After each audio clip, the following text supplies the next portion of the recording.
Hero గారిని మాట్లాడారా రవితేజ గారితో? రోజు మాట్లాడుతాం. ఎలా అంటే ఆయన ఎలా ఉన్నారు, ఆయన స్టేట్ ఆఫ్ మైండ్ ఎలా ఉంది?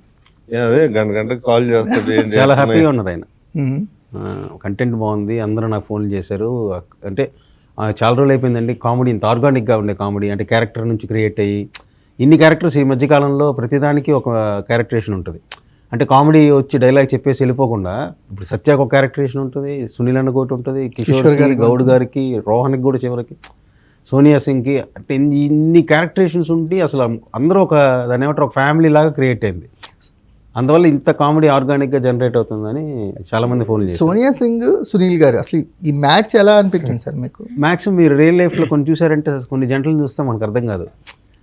చాలా వరకు చూడండి, నేను మా ఇంటి దగ్గర కూడా స్కూల్ డేస్లో చూసేవాడిని, తర్వాత చూస్తే సంబంధమే ఉండదు, ఏజ్ డిఫరెన్స్ చాలా ఉంటుంది. అంటే చూడడానికి 10 ఏళ్ళు పెద్దవాళ్ళు.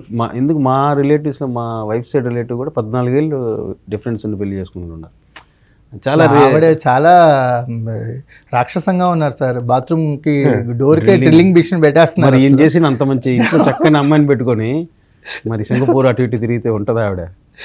సార్ మాకు చాలా రిలేటబుల్ సీన్స్ ఉన్నాయి సార్ ఇందులో. ఓకే, వాళ్ళు షాపింగ్కి వెళ్ళే సీన్ అయితే రవితేజ గారు నన్ను నెక్స్ట్ లెవెల్కి తీసుకెళ్ళారు. ఆయన ఎప్పుడైతే వాయిస్ మార్చారో ఆ ఫిట్టింగ్ రూమ్లో ఇద్దరు ఉన్నారని, నిన్న బ్రహ్మరంభలో అయితే ఒక్కసారి గొల్లు మంది